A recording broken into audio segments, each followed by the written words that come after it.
What's up, y'all? Welcome back. If you're new here, welcome to the video, welcome to the channel. In this video, it's a little bit different than what we normally do. We gotta make a ramp so this thing can get out of the driveway because old girl is low.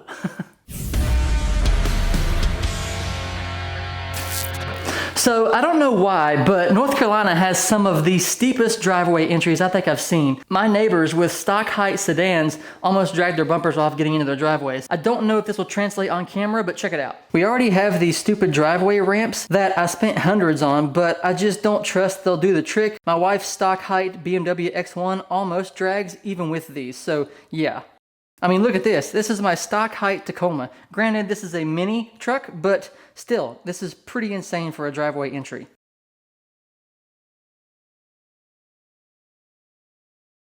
But I can sit here and complain all day, but it's still not going to fix that driveway. So we're going to have to do what we got to do. Let's get outside and start some carpentry. Okay, I went to the store, picked up some plywood, some 2x6s, some 2x4s, some scrap wood. I think this should be good to begin the project.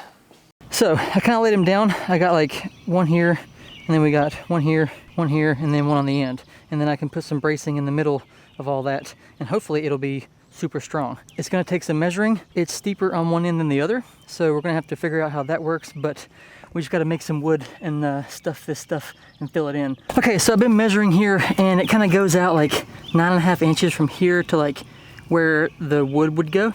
And so I measured it out a little bit. Now I just gotta fill in this little void right here. We're about 4 inches, well, 4.5 inches from the top here before the wood could hit. And then I gotta fill in the gaps. We'll go ahead and make these little things to fill in. I'll have to stack some wood and get it to be structurally sound, I guess, and then we can move on down the line. Okay, so I think I have the first piece made, the one I just showed you on the upper end of the driveway. This long piece will obviously go on top or on the bottom of the plywood, and then this section here will get like the first bit of bend, and then this one here kind of fills in like where the drain of the driveway is, like right in the middle. So I'm gonna take this up there and we'll lay it in there and we'll see how it goes. Hopefully I measured correctly and cut where I should have. Listen, I ain't no carpenter, but I think that looks pretty damn well. This right here is plenty. I can like sand that down a little bit to get the edge to kind of come down flat on the driveway. And then this piece here meets up with this and like the edge of the asphalt. And then this piece kind of fills in the void right there. And that is pretty, I mean, pretty structurally sound. I may have to add some like skinnier pieces through here just to be safe. But boy, that looks good. I'm gonna use this as a template and go down through here and try to make what I can. I'll probably have to sand off some corners and some other things because like I said, it is different up here than it is down there, but that's a good start, I think. Now, you can kind of tell behind me that the whole driveway is pretty damn steep, but I think that part getting onto the road is gonna be the toughest part. I mean, if we're being honest, the entire driveway is steep as a horse's face. We're gonna put some, you can't tell on camera, but it's kind of kinked right down into here.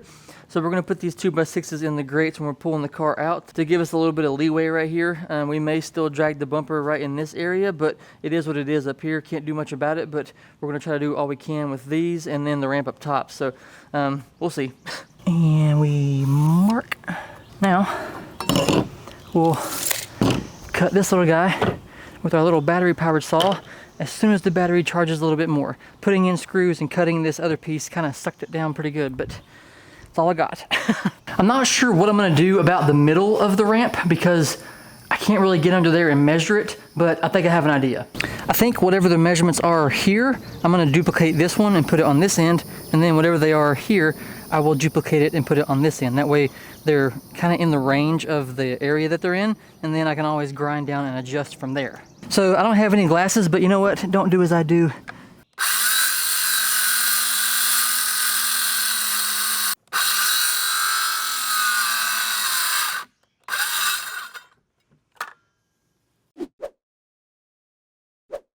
Okay, here's some progress. We got all 4 sections screwed to the actual piece of plywood. We got the brace there in the middle. Obviously not done here. I'm gonna make some more kind of like a ladder in there. I'm gonna do more on the left and the right because that's where the wheels are gonna go for the majority of it. So we'll make it stronger on those ends, but that's where we're at right now. Just kind of checking in. Boy, is it warm. But we're taking a little bit of a break. Once again, I have mentioned this several times. I I cannot stand battery powered tools. Granted, maybe it's my drill, maybe it's the tool, the battery size, whatever, but I shouldn't have to have some big giant battery just to get some simple tasks done. Like 3 cuts from the saw and like 20 screws and the battery's dead. So we'll wait for it to charge and then we'll finish this project hopefully one of these days. But I am seriously considering just going back to all cable stuff and just plugging it in, because when I was doing the car and all that, we went through batteries like crazy on the Dremels, burn up a Dremel. I've been fighting battery stuff for so long that it just, it's more of a time waste than anything else.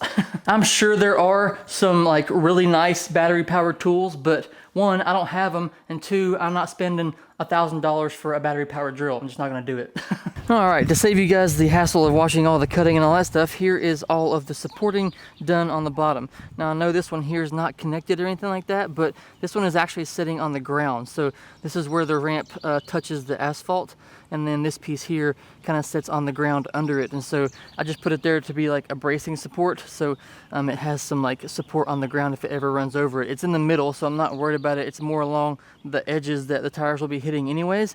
And so if it doesn't work, we can always fix it and do what we gotta do to take care of it, but I think that'll be fine with it already sitting on the ground. It's not gonna like bend or flex or whatever. So everything is laid out how I think it should be under the ramp. It's very hard to do, but we tried to move it around best we could while the ramp was laying down, and so everything is like angled to where the ramp is not gonna like be humped up or wobbly or whatever. So we'll see how this works. Cross our fingers. Now, we're not gonna leave this thing sitting out here all the time, but I didn't want it sitting out in the road, like if I leave or whatever.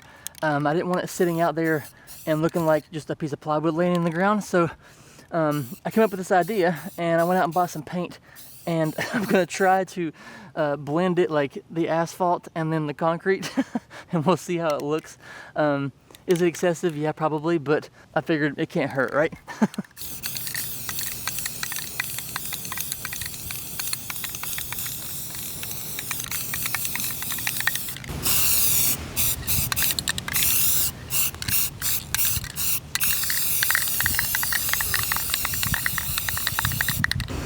I mean, what ramp, you know? It's so camouflaged I can't even see it. In all seriousness, it does look pretty good. It matches the arc of the asphalt. I think that looks a lot better than just plywood laying there. So let's try this thing out. As I was finishing spraying it, I was like, you know what? Maybe I should have tested this before I sprayed it. That way, if it does break or crack or whatever, I didn't use up all my paint. But oh well, we'll have to just try it anyway. So the truck weighs about 3,100 pounds and the car weighs about 3,200 pounds. And given the amount of titanium we have on this car now and all the stuff that we saved weight on, it's probably pretty dang close. So let's go up there and we'll test it with the truck. And if it doesn't make it with the truck, then it won't make it with the car. So yeah.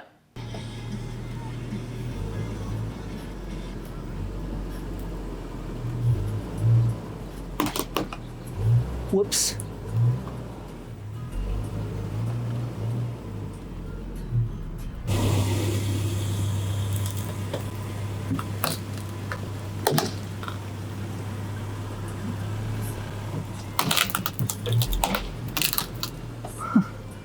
Well, that made a lot of noise. Let's see what that accomplished. Okay. It sounded rough, but it actually didn't do too bad. I don't really see where it was cracking.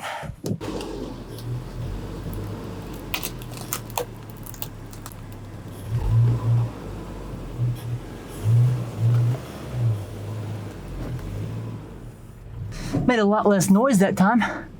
It looks like it's flexing a little bit. Like, well, a lot actually, but just wonder if I line it up with where I know the beams are. Oh yeah, that was much better.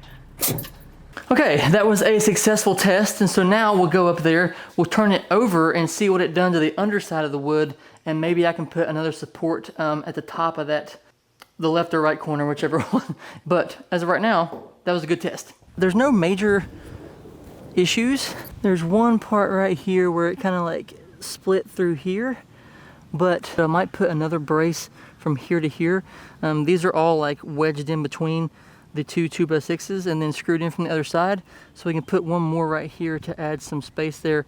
I'm assuming the tire kind of went down into that. If we can avoid having that big of a gap, it probably will help quite a bit of things. So we'll put a 2x4 scrap piece right here. I might put a 2x4 along the entire bottom edge here because there's a little bit of flex when I'm walking on it right around this area, because it's not touching the asphalt far enough back here. So maybe putting one more 2x4 along this way will help that.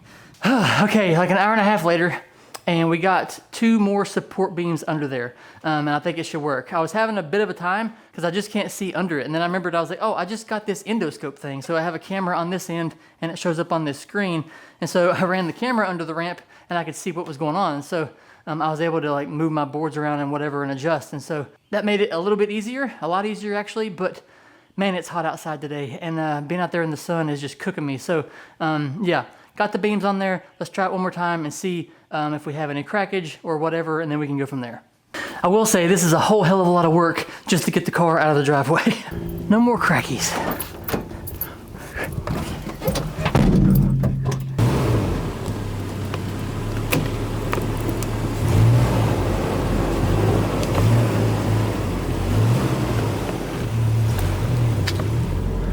That was much better than before. But I still think the way to go is going to be on this right side of on the closer side of the board to you guys. I think that's the better route to take on this thing. But it'll at least be supported. Oh yeah. All right, that's the angle right there. Yep, that's the one. Closest to you guys, right down the beam. I can see the screws on the plywood, so it makes it a little bit easier. And yeah, that's the ticket.